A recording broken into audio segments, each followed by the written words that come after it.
another episode of She's AfriBoss, guys, and I'm pumped and excited as usual. You guys know how excited I get about She's AfriBoss, and today's video is taking a slightly different turn. One of the reasons why I'm even more excited, and that's because I'm reaching you from Lagos, Nigeria, while our guest is joining us from Abuja, the federal capital of Nigeria. But with technology, there's no distance these days. So yeah, we are going to have a seamless and very interesting episode of She's AfriBoss. And on that note, welcome everybody. If you've not subscribed, that means you're coming by for the first time. Kindly click on that subscribe button, and when you do, tap on the bell and select all.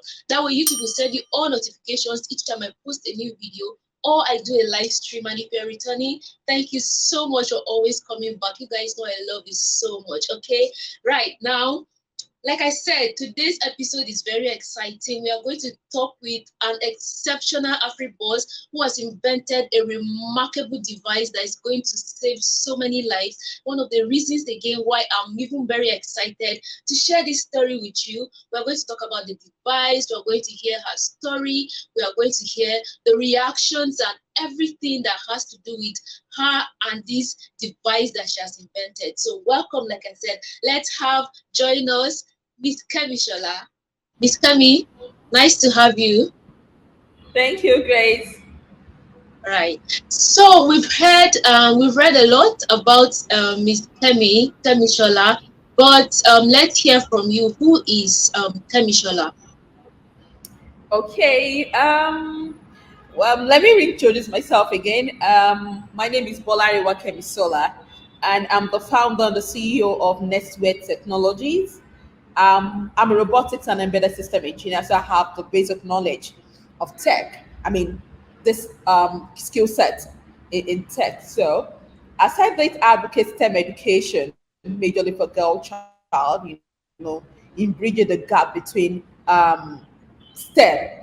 There's a gap between female and male in STEM. We have few female in STEM. So by doing this, I'm advocating for girl child to acquire the skill, like catch them young of a thing. So that's what I do. I'm an innovator and I'm an inventor. I think that's me. Okay, a robotics engineer and an innovator, a tech gender gap advocate. That's Yeah. interesting. I love to hear that. So with Next Technologies, the platform, that's what you use to do all of the work you are doing around science and STEM. Anyway, STEM is an acronym of science, technology, engineering, mathematics. So, Right. next word technologies, what we do there is wearable. We are a wearable technology company where we embed electronics on clothing to solve some particular challenges like health and safety. Then we have another branch where we do where we carry out the advocacy. That is Nest Robotics, where we take out the teach schools, students, let me say, students about the new age skill, call them new age skills. Those are the skills that are needed for the future. And I can tell you the future is already here. We're already in the fourth industrial revolution. So all the skills are what they need right now. So we have a section whereby we carry that out. But next wave technologies basically is for the wearable, where we do more of electronics technology mounted to the body to solve health and safety issues. Interesting. So how long have you been doing this? That sounds very interesting. Our next wave technology have been in existence since 2019, but have been in tech since 13 years ago. 13 years ago, you've been in tech. Interesting. Yeah, I've Right. been in So, tech. Yeah. what informed that? What did you study anything related to science and technology in school? Maybe we should have a bit of background with regards to your education. Okay, I always say that STEM have been part of me right from my I won't say primary school. You don't even you can't figure out where you're going when you're in primary, but secondary, I fell in love with STEM. That is science. I was a science class. I I attend competition, represent my school in different competition and all that. And no, it has been something I really love to be an innovator. So it has been already part of me right from my college days, you know. Then when I graduated, when I finished from the secondary school, I studied, I get an admission to the university where I studied electrical electronics.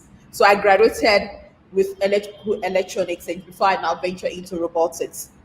Okay. So that's good to know with regards to your educational background and then the work you are doing.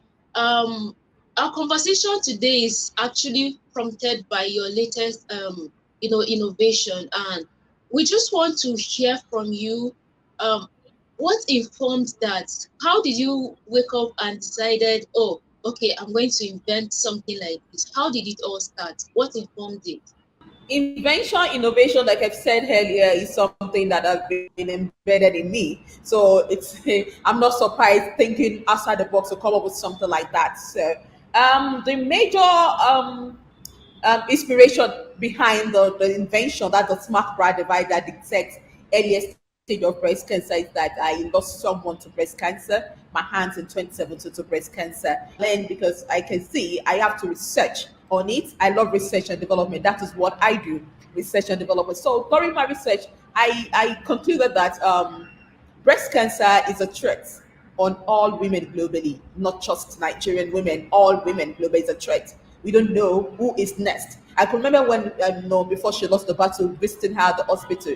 I met women like myself, even teenagers, in the hospital, chronic in pains of breast cancer. So I said, oh, this thing is not something, maybe it's because of your lifestyle or something. Just let us take it as a threat for every, because we don't know who is next. So that actually put me on my toes to think outside the box and come up with a solution.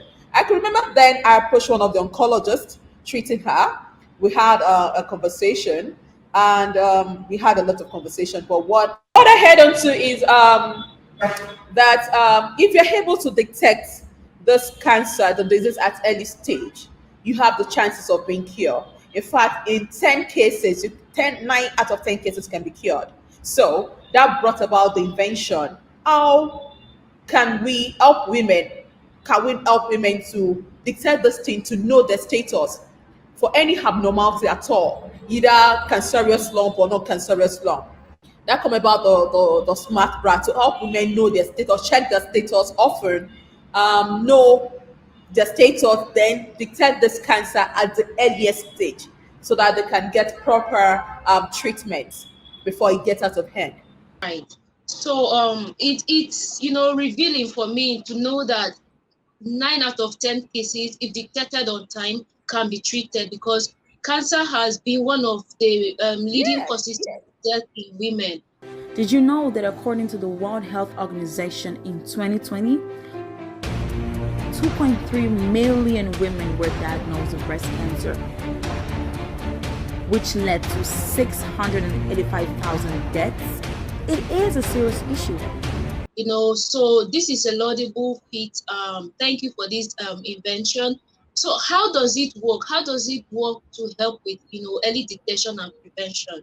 Oh, well, we utilize this ultrasound technology because I have to look inward into the existing technology for breast screening, which is ultrasound and mammogram. Mammogram is like a common one, though it's very expensive, and it's not something you can just subject a woman to because of the radiation. It uses radiation for its own diagnosis, and you know what radiation does? It kills the body tissue. Radiation. Though it uses a very little amount of X-ray and radiation, but at the same that little is dangerous to the body tissue. So I have to okay, instead of we can use that technology to build up this thing because we want something that women can be putting on every time to know their status. So we can't be telling women to put on something that radiates every time. So we have to look inward into ultrasound technology. So we utilize ultrasound technology and artificial intelligence for the development of the smart bra. So basically, I would call it nanotech because there's little chips that you just attach to the bra to do all this diagnosis. So when a woman puts that on, the ultrasound technology scans the breast for abnormal growth, and how often is she supposed to wear that to get an accurate diagnosis? Okay, the device is not the regular bra that women should be wearing every time. It's a diagnosing device. It's an health device. So you put it on whenever you want to check your status, to know your status, to wear it for the maximum of 30 minutes, take your reading, and that's it. And recently, we've been getting support guide from oncologists, from radiologists. So recently, we just discovered that it's good for women to wear it, feel this to their menstrual period, and feel this after their menstrual period. So it's All something they wear just like like a diagnosis device, not just like a normal day-to-day bra you put on. Okay, that's interesting because I don't know if you are aware of any similar innovations or inventions with regards to these breast cancer detecting bras. I don't know if you're aware of any. Yes, there is. I think that there are already two in the market. There's one Everbra, and there's one other one. I've forgotten the name. They have, but we come up with a different technology. That is why our own is a patented technology. We patent it. It's a patent technology. It's different Okay. from what we have out there because of the technology we use in coming up with it. So that is why it's different from what we have in the market already. Since there are two others in the market, how is yours, significantly different from those in the market? Maybe just one or two ways it is different. As I've mentioned it earlier, what we use, the technology we use in coming up with our own is totally different from what they have.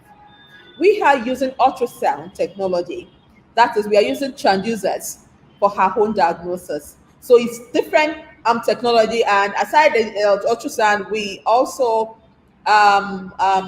utilizes artificial intelligence. So it's different from what we have in the market. So that is why it's a patent technology, something we are patenting. You mentioned earlier that you have some suggestions from oncologists with regards to the duration of how women can wear the bra. So, is there any other support you've gotten from oncologists or a sort of reaction from oncologists with regards to this device? And what I is can that? tell you this that the device since we launched the prototype in February this year by BBC. BBC did they did a documentary. That was when we launched the prototype. We've gotten, in fact, it has generated so many reactions from all over the world.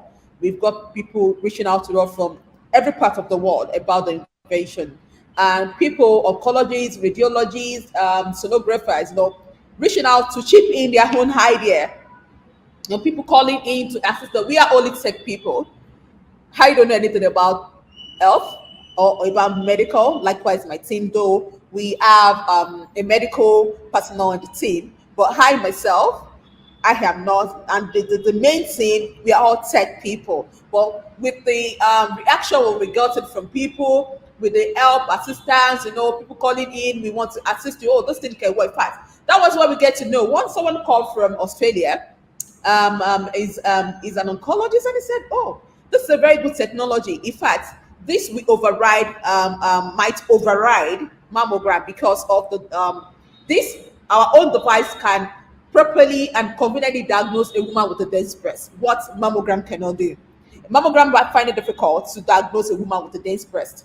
But our own device with the distribution of our own sensor, I mean the transducer, we can conveniently diagnose a woman with a dense breast. So those are the things. So that's a reaction. Like I mentioned earlier, I said someone called in, another oncologist from the US called in and was asking, when do we want women to be wearing? We said, okay, they put it on maybe once in a day and once in a week, twice in a week. We can only advise. No, it's a safe technology that you can put on anytime. But she said, a woman, an oncologist, and she said, oh, instead, it's better they wear it like 1 week to their menstrual period and 1 week after their menstrual period. We don't know how this before. So this the publicity of the prototype have generated so many reactions, which is helping us to develop because we still have it ongoing. Development is still ongoing. So it has been helping the reaction we've gotten have been helping us to do more, to step the efficiency and the features of the bra to step it higher a bit. So it's helping. We've got so many reaction. Yeah. Yeah, I love that because when I was preparing to have this conversation with you, I put it out to some of my community members on my social media, and I told them to ask me questions that they would ask you if they met you with regards to this. And these are some of the Okay. questions they asked. So they wanted to know the efficacy of this innovation and the medical inputs that you've made into this device. But now that you've clarified that this is a prototype and you've gotten, calls from different oncologists and other stakeholders in the science and, medical field, giving you feedback and Yes. suggestions which you are putting back into the device. we expect at the end of the day to get a very efficient device that would serve people across race, across ethnic divide and all of that.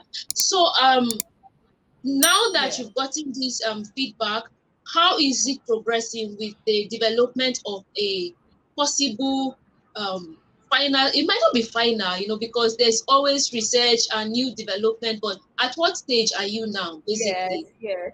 We are still working on it. We are working hard on the completion.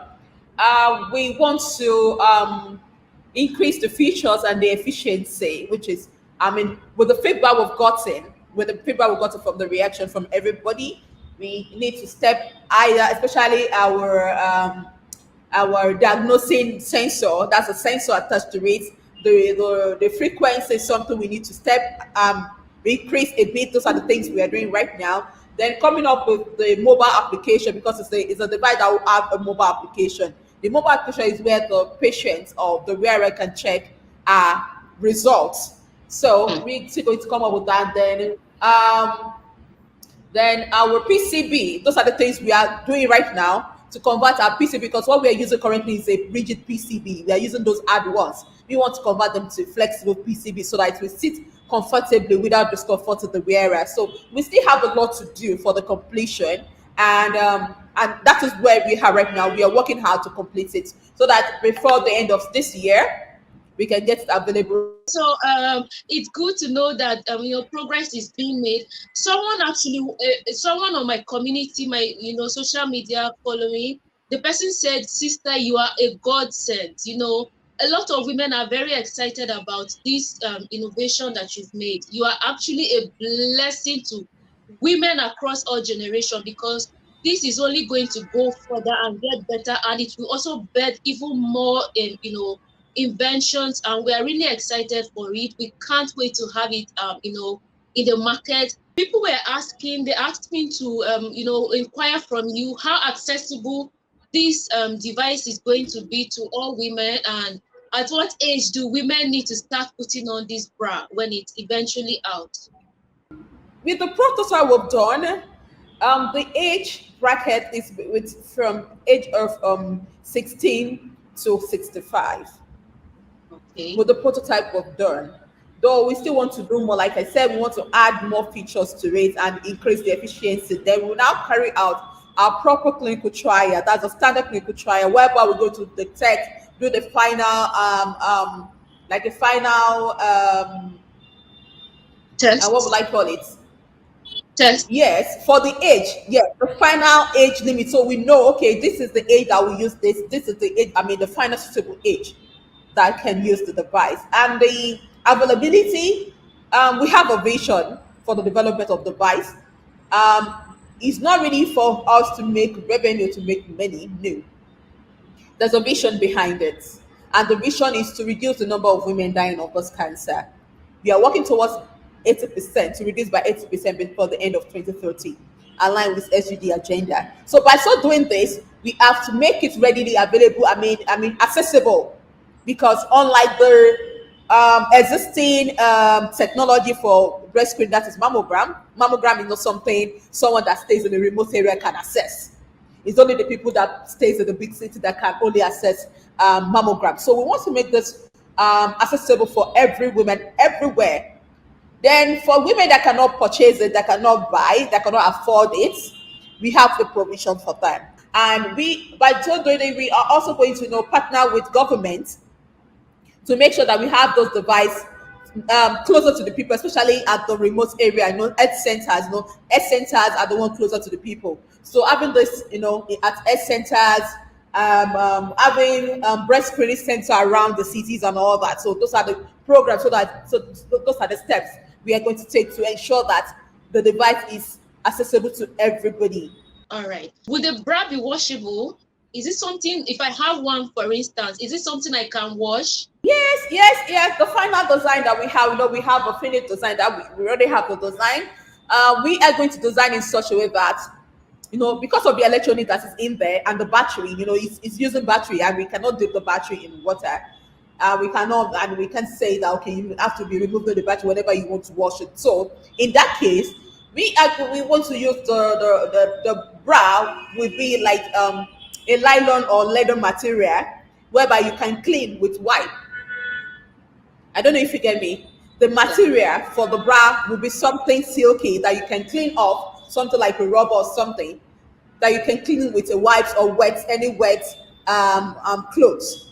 Then the inner part that is touching the skin will be reusable. It's something you can pull out, wash, and fix it back. So that is the way we think. For now, we don't know if we can still look inward on how to do that, but it's not something you can dip in water or use your washing machine to wash. No, no, no. With something that you use, something like a wet um, um, clothes or wipes to clean, then you change the inner one that's touching the skin. You can remove it and change and wash it or replace it anyhow. So that's the All way it's right. designed for now. I mean, the final product, that's the way it's designed. But later on, we're still advancing anyway. All right.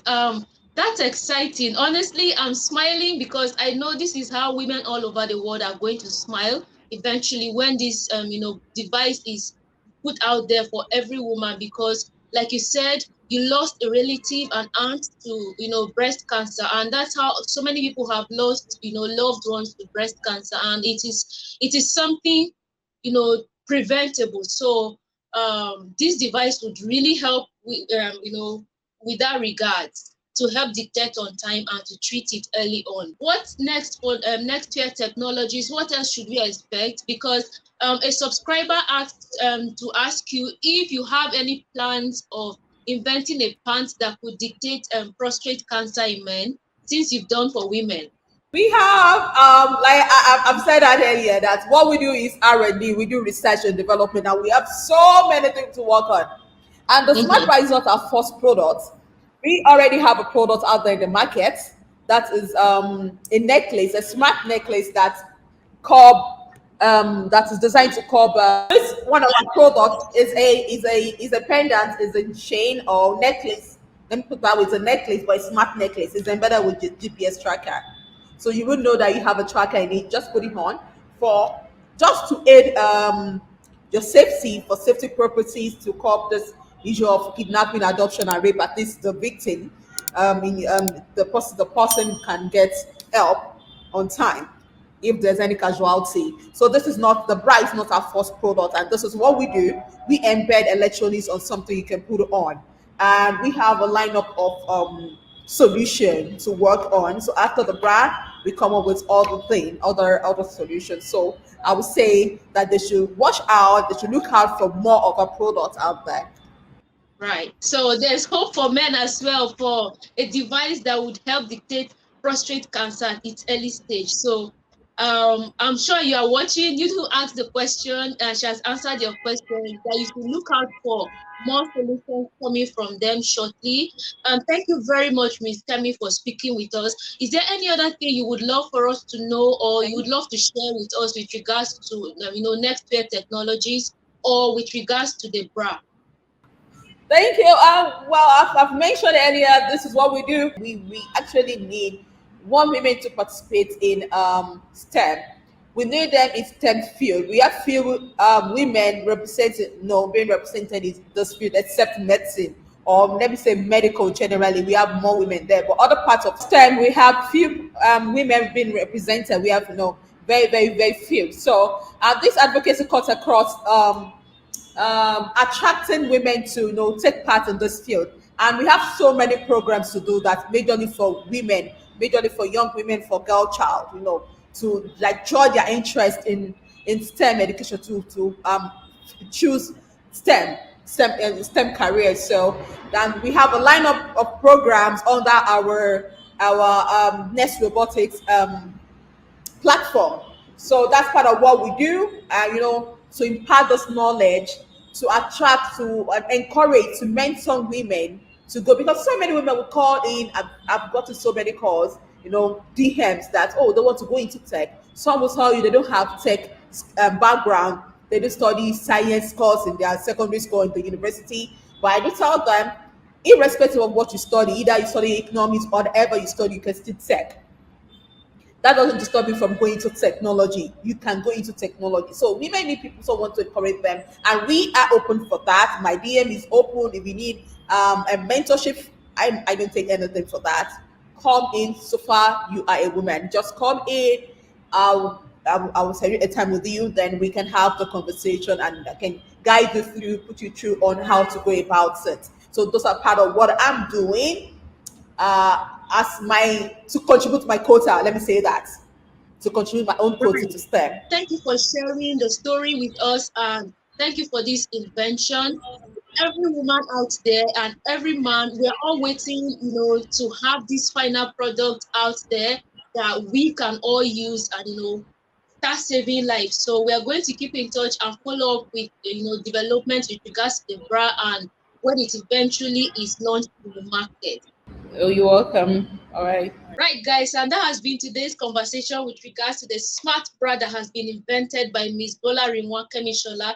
The smart bra that dictates breast cancer at its early stage, and like she said, once dictated early, at least 9 in 10 cases are treatable, and that would prevent the deaths that are being recorded in women caused by breast cancer. What do you think? And like she said, it's a patented innovation, and it's going to get better and better, and the final product will get into the market shortly. So fingers are crossed. We are all waiting and excited to have the final product shortly. What do you think? She's indeed an AfriBoss, isn't it? Drop a comment and definitely share this video. This is a story that the whole world needs to celebrate. Okay, so share the video, and if you've not subscribed, don't forget to click on that subscribe button. And when you do, tap on the bell and select all. That way you always get notifications when we post new videos or we do a live stream. Okay, thank you very much. I'll see you in the next video. Until then, stay safe, healthy, below abiding. Virtue Grace, the African storyteller.